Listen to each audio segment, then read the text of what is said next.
Okay. Good evening, everyone, and welcome to Latrobe City's Council monthly council meeting, which is being held at Kernet Hall in Morwell. Tonight's meeting will be held with councillors and guests joining us in person and virtually. So I'm pleased to welcome, we've got our online, we've got our Deputy Mayor, Councillor Lund, we've got our Councillor Ferguson and Councillor Clancy. In person, we've got Councillor Harriman, we've got Councillor Gibson, Councillor Law, Councillor Middlemiss and Councillor O'Callaghan. And I'd also like to welcome our Latrobe City Council CEO, Mr Steve Piacendi, and our executive team over here to our right. First item on the agenda is the recognition of the traditional owners of the land. So I'd like to acknowledge we're meeting here today on the traditional land of the Brokelong people of the Gunai-Kurnai Nation, and I pay my respects to their elders past and present. If there are other elders present, I'd also like to acknowledge them.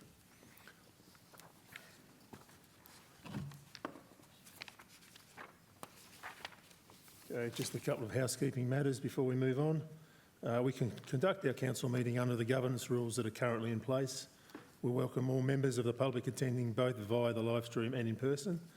As this meeting is being held during the election period, I will ask that all councillors ensure that any debate remains relevant to the motion before the chair, as required by Rule 37 of the governance rules, and care is taken not to speak or enter into any debate that may be perceived as election campaigning, improperly influencing the result of an election, or improperly giving advantage to an existing councillor as a candidate, as in accordance with the council's adopted election period policy.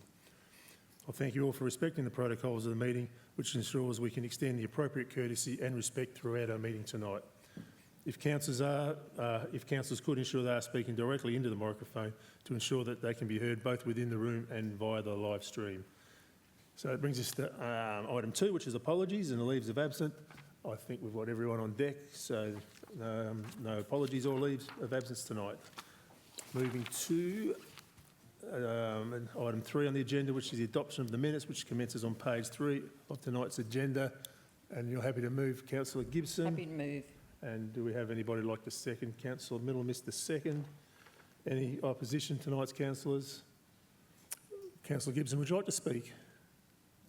No worries. Okay, we shall put it to the vote. All in favour? Okay, so I'm just going to run you doing the order of this run sheet, if that's okay. So we've got Councillor Ferguson, Councillor Clancy, Councillor Harriman, Councillor Lund, Councillor O'Callaghan, Councillor Middlemiss, Councillor Law, Councillor Gibson and myself, so that motion is carried. Thank you, councillors. Gibson, yes. Okay, item 4, which is declarations of interest. Could any councillor please declare any general or material conflicts of interest regarding matters being held tonight? Yes, Councillor Clancy, you got a... No, you're just adjusting your camera? Yep. Okay, so we've got no declarations of interest. We shall move on to item 5, which is our public participation section, which gives an opportunity that we can hear from our community. So tonight, with public questions, this is an opportunity for any member of the public to lodge a question to be answered at a council meeting to clarify any issues of public interest. Eligible questions should be received in writing by 12 noon on Friday prior to the council meeting, which will then be responded by the CEO. I believe tonight we have two questions, Mr CEO? We do, Mr Mayor. Okay, so I'll hand it over to you. Thank you. So 2 questions tonight, both from Mr Andrews. I think he's in the audience tonight. Welcome. The first question relates to the topic of transparency in consultant expenditure and conflict of interest processes. So the question is as follows. Public financial reports show consultant expenditure exceeded budget by an average of $2.135 million annually, totalling $12.814 million over the budget period from 2018 to 2024. And the question follows: what processes ensure transparency and proper disclosure of potential conflicts of interest between consultants and councillors and council staff, I should add. So I do thank Ms Andrews for his question, as it provides the opportunity to clarify the expenditure related to consultants that has occurred over those 6 financial years from 2018-19 through to 2023-24. So I'll deal with that question in 2 parts. The first part relating to the first part of the question related to ensuring transparency. So I can advise councillors that in the community that council expenses as a percentage of total actual expenditure over the financial years 2019 to 24 average 1.8% per annum. And as part of our transparent reporting, council is presented a report on the accumulated cash surplus for the year, each year, with actuals measured against adopted budget, and council has delivered a cash surplus at the end of each financial year for the past 6 years. The variances that have occurred between budgeted and actual consultant expenditures was driven by a number of factors, and some of those with some examples as follows, including expenses incurred for capital works projects where the budgeted costs could not be capitalised and had to be categorised as consultants' costs. In these instances, the budgets were part of the capital works program rather than consultancy budget, creating the variance, and the funding utilised was within the available budget funding. Expenses, the second example is expenses to support externally funded programs where grant funding was received following the adoption of the budget. In these instances, the grant income and consultancy expenses net each other off and again remain within available funding. Another example is the use of consultants, for example, to cover staff vacancies or strategic specialist planning matters, for example, and these were funded from other operating budgets. Again, this occurred within available funding. And another example of costs for strategies where funding may have been allocated from a prior year budget or the mid-year budget review or a quarterly budget review process. These occurred again within available funding and reported publicly to council. So these above examples that I've highlighted highlight the financial statements and supporting commentary should be considered in its entirety rather than one expense category in isolation. In relation to the transparency of the budget variations, these are publicly reported as part of the quarterly budget reports for the September, December, March and March quarters, which are presented at an open council meeting after each quarter ends. In order to ensure further transparency, the annual financial statements are reviewed by the Audit and Risk Committee and externally audited by the Victorian Auditor General. The financial statements are also presented to an open council meeting. Council is transparently and regularly informed of all expenditure and revenue movements against budget, including with the presentation of public council reports for council adoption. In relation to the second part of the question, which regarded the disclosure of conflicts of interest, I can advise that in all procurement decisions, councillors and officers are bound by the requirements to declare and manage conflicts of interest specified in the Local Government Act 2020. Council's adopted procurement policy also aims to ensure that all procurement activities are performed with integrity and in a manner able to withstand the closest possible scrutiny, including a requirement that councillors and council officers will deal with suppliers such as consultants in an honest and impartial manner that does not allow conflicts of interest to take place. Additionally, there are requirements for all officers who are participating in tender evaluation panels to make a declaration that they do not have a conflict of interest in a particular matter. In the event that a conflict of interest is identified, officers are required to recuse themselves from the panel process of evaluating that tender and to ensure integrity of the process and compliance with the requirements of the Act. This is further supported by the conflict of interest operational policy that we have that sets out how conflicts of interest are to be identified, avoided, declared, managed and monitored to ensure compliance with the requirements of the Act and Council's governance rules and impartiality in decision making by councillors and council officers. For example, officers are required to declare conflicts of interest in all reports that are presented to council, and councillors must in turn declare any conflicts of interest at the commencement of a council meeting, which are formally recorded in the minutes. Council regularly reviews its procurement processes also to ensure that they remain robust and transparent. This includes undertaking a review of the procurement policy at least once every term as required by Section 108 of the Local Government Act, with the next review due to be undertaken in December 2025. So that's a response to the first question, Mr Mayor and councillors. In terms of the second question, it's said from Damien Andrews, and the topic is public reporting of project financial performance and budget impacts. And the question is, can council provide a public report detailing the financial performance of individual projects compared to their original budgets, including cost overruns, variations, and the impact on other planned projects to ensure transparency in how council funds are allocated and spent? So in response to that, I would advise that as detailed in the earlier response to the first question, to Mr Andrews, a variety of reports are presented to council in open council meetings to ensure transparency in decision making and the efficient allocation of financial resources. Council has and will continue to receive transparent public reports that details council's financial performance against the available budget. The suite of reports provided publicly detailing the financial performance of council include the quarterly budget report prepared in accordance with Section 97 of the Local Government Act, quarterly contract variations report prepared in accordance with the procurement policy, Audit and Risk Committee minutes presented in accordance with the Audit and Risk Committee Charter, Audit and Risk Committee Independent Chairperson biannual report, the annual report prepared in accordance with Section 98 to 100 of the Local Government Act, annual financial report and performance statements audited by the Victorian Auditor General's Office, and mid-year budget review and end-of-year result, and accumulated cash surplus reports. Additionally, Council prepares and publicly adopts the annual budget in June of each year and presents its annual report each year. Each of these reports presented to Council are publicly available with the agendas and minutes of the relevant meetings accessible through our website. And as noted in my response to the earlier question, Council has delivered cash surpluses over the 6 financial years, and all major projects have been delivered within the available funding. So we'll also provide a copy of those, as they're fairly lengthy, responses to Mr Andrews in writing. Thank you, Mr Mayor. Thank you, Mr Piacenti. Okay, as there's no strategic items or decisions or statutory planning reports tonight, we move on to item 8, which is corporate items for decision.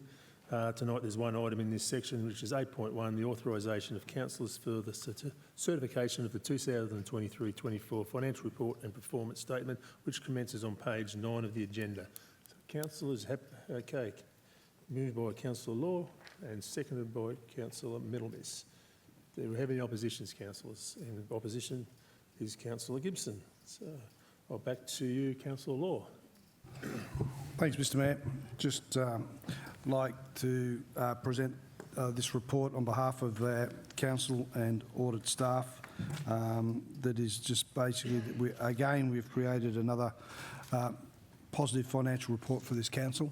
I believe all the work that's been done by the auditors has been true and correct, and that the report that will be tabled is a true and correct report for the council.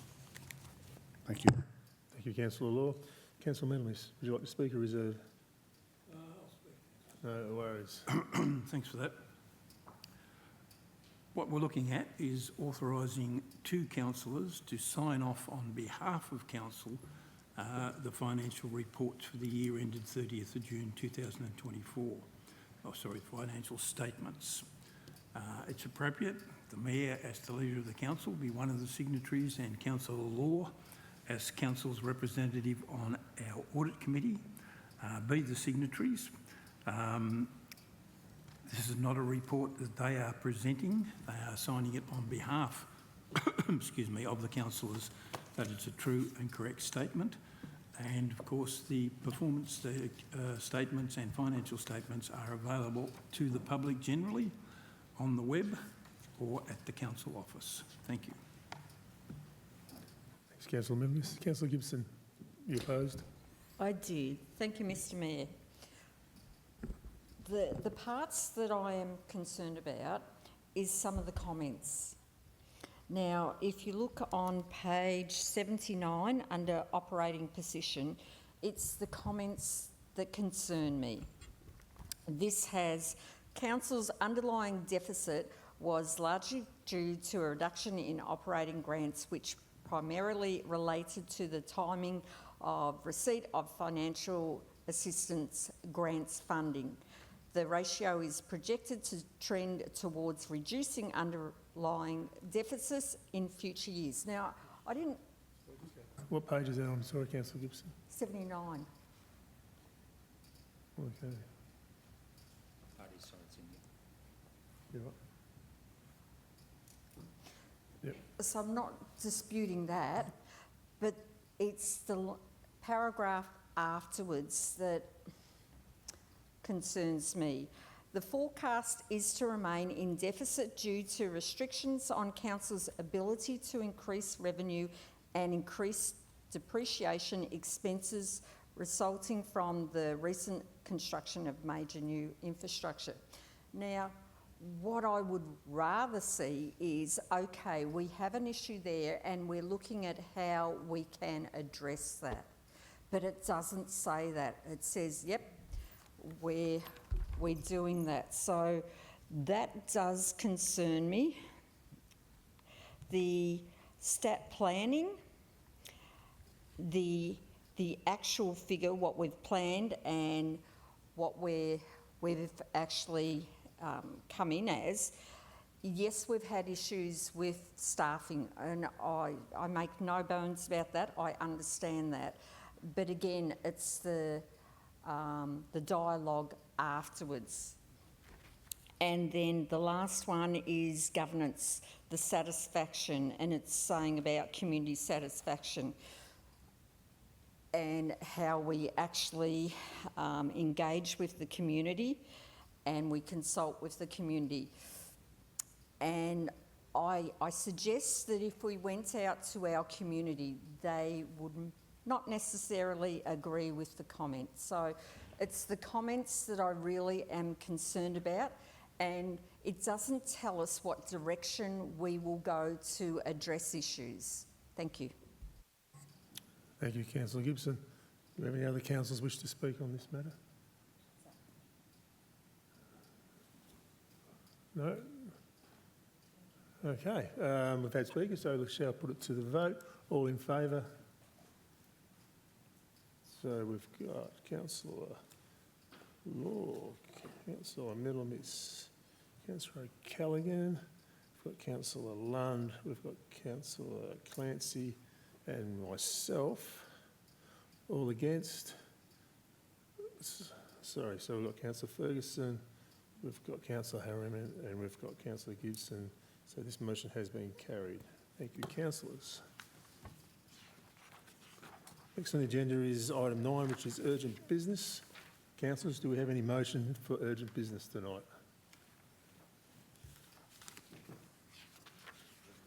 No. Pressure's on.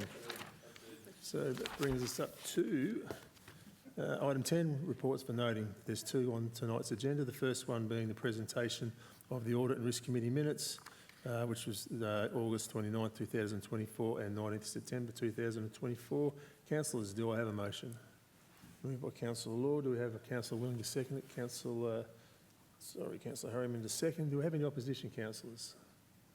No? Over to you, Councillor Law. Purely procedural on this one. You're happy? No worries. We shall put it to the vote. All in favour? So we've got Councillor Ferguson, Councillor Clancy, Councillor Lund, Councillor Harriman, Councillor Gibson is a yes, sorry. A bit over the place here. Councillor Callaghan, Councillor Middlemiss, Councillor Law and myself, so that has been carried. Thank you, councillors. This goes to 10.2, which is the tabling of the Audit and Risk Committee biannual reports, which commences on page 113 of the agenda. Councillors do, yes, moved by Councillor Law again, on fire, and seconded by Councillor Middlemiss. Councillors, do we have any opposition on this motion? No? Would you like to speak, Councillor Law? No, procedural again. No worries. You would opportunity to speak, Councillor Middlemiss? I'll go along with the mover.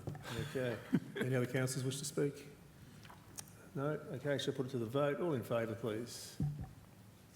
So we've got Councillor Ferguson, Councillor Clancy, Councillor Lund, Councillor Harriman, Councillor Gibson, Councillor Callaghan, Councillor Middlemiss, Councillor Law and myself. So the motion has been carried.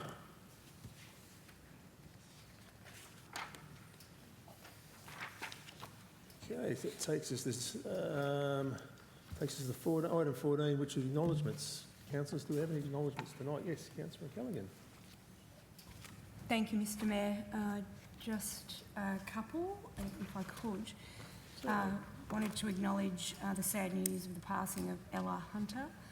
It was a tragic accident, happened a little over 21 days ago, I believe, that took Ella's life and that of another passenger in the vehicle. She's been remembered in our local community for her enthusiasm, for her family and friends, and especially for horses and the kindness that she offered others, particularly those younger members of the Toongabbie Pony Club. She was also recognised through the connections made at the Tyres Primary School and at her funeral in recent days. There was significant heartfelt reflection on the contribution she has made. We pass on our condolences to her parents, to Rhonda and to Jason, and to their extended family. And we know from the many, many hundred people who were here for her funeral earlier in the week that she is dearly missed and will be reflected upon by many. We also had news in recent days of the passing of Sue Briggs, and those from the Mall area would probably be familiar with Sue's work in the education sector. She is very fondly remembered by the students and her colleagues at Mall Park Primary School, and today they certainly offered words to recognise the contribution she's made not only in their school but in the lives of the many students that she's been engaged with over a significant period of time.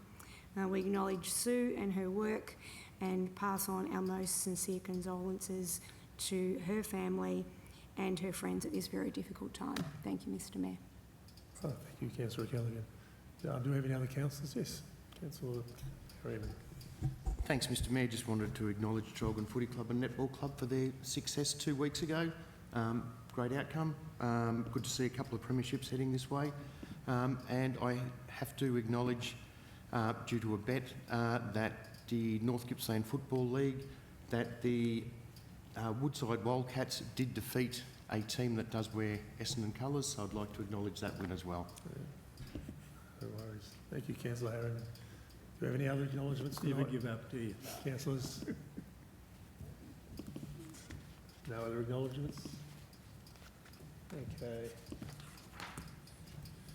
As there's no confidential items on for consideration tonight, this concludes tonight's council meeting, 6:24. I'd like to thank all members of the community viewing either live stream or those who have come in to attend our meeting here in person at Kernet Hall. Thank you, everyone, and we look forward to our next meeting, which will be in 2 weeks. Good night, everyone.